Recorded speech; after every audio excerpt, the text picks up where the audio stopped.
these are the years where we're having to truly just let go little by little, piece by piece, and it's scary.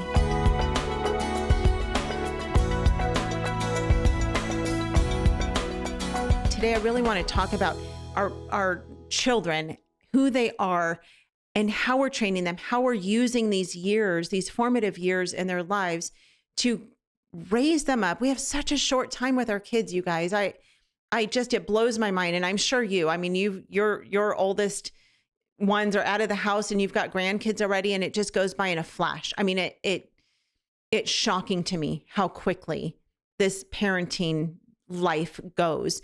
And, I don't look forward to the day my girls leave my home, but I also do, because I'm excited to launch them into the world, right, and to see what the Lord has for them. Right. And I know I'll be ready for it when the time comes, because the Lord does that. He works that way with us. You told me that I was going to cry though when my oldest leaves, and I don't like that, because I don't like to cry. You guys know that about me. I'm not a crier, but I wasn't a crier either.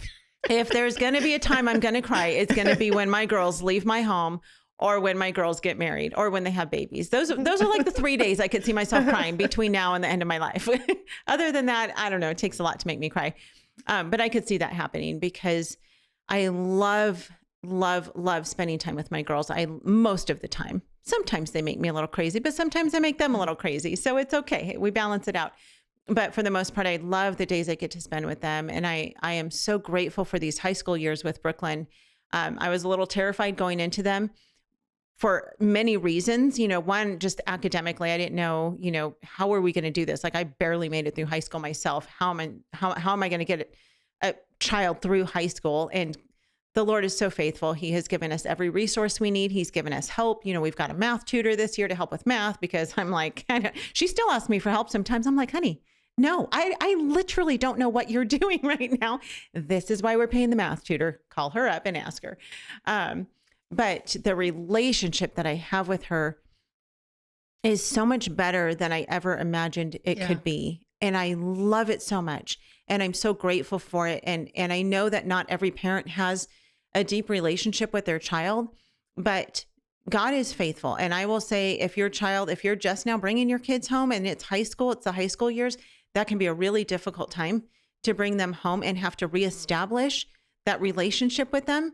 But it can be done. I mean, the Holy Spirit is powerful. And if you give that to the Lord, you might have to step back. You might have to regain that relationship, reestablish a relationship with them. Don't focus on the academics. Focus on the relationship first, their relationship with the Lord, and your relationship with the Lord, and then your relationship with them. But as we talk through transitioning from these middle school years to high school years, the thing that constantly that I think about is letting go, because these are the years where we're having to truly just let go little by little, piece by piece. And it's scary.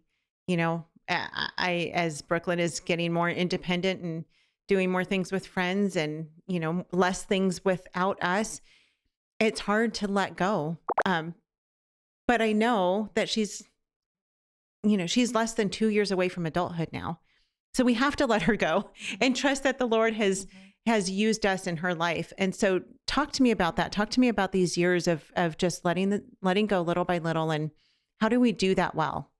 Well, I like to think of it kind of as a ball game, and we're gradually moving up the stairs, the bleachers, The stadium. yeah, to a higher place. And so we're a little further away in coaching. We're still very much coaching in high school, of course, but every year that role changes a little bit until eventually they're out of the house and we're like on the top seat of the balcony. And the cool thing is that at that place, we can see the whole picture so well, and it's the perfect place for praying for them.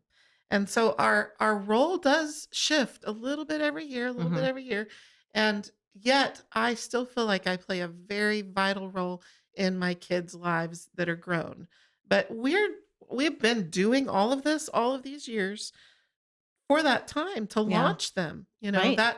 That's the point, is not to make someone who's dependent on mom, but we're gradually making them more and more capable and more becoming who God intended them to be. Hmm. And I just have to speak for a second to the moms that aren't quite at high school and they're like, can I really do this? Do I have what it takes? And when I was in that spot with and had not yet had any in high school, but I was about ready to have my first one in high school, I attended a workshop taught by Jay Weil. I don't Yeah. know if you're Yeah. familiar. Okay, I Of course. figured. Okay, so it was perfect timing because he told his story of how he came to homeschooling was that he was a college professor and he kept seeing that all of these homeschoolers that he would come that would be his students were just doing really well and he knew Hmm. nothing about homeschooling.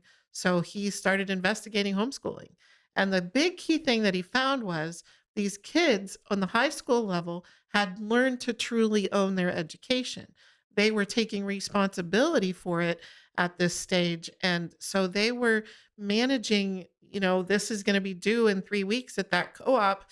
I need to, they had owned their education at a whole Hmm. nother level than the kids that had been spoon fed on the high school level. So moms, you can do it. Professors do see a difference. Actually, my husband and I used to be on the homeschool board for a state for several years. And one of those years, a new college president had come to a local college there. And the college he had left, he had turned into the largest homeschooling dual credit college in the nation. Oh, wow. And he wanted to do the same thing at the new college where he was. And the professors were very against it. They did not want to have anything to do with teaching high schoolers. And he said, give it 1 year. And if you still are not on board, a majority, then I will not keep pushing for this.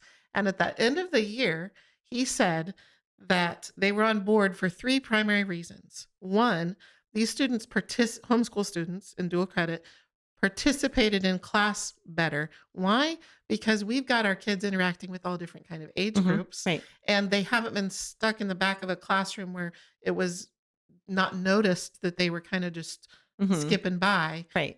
so they had been more engaged all along in that process. So they interacted better in school. 2, they seemed to have a higher standard with the quality of work that they would produce. Hmm.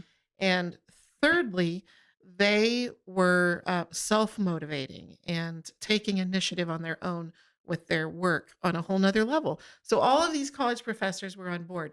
That was so Yeah. encouraging for me to learn at that time. And so I kind of used all of that as a guide for me with high school to remember that these are my years that I'm incorporating a lot of life habits in them. Hmm. You know, um, I usually used the word success habits with them. So teaching them time management skills, for example, is a very big part of.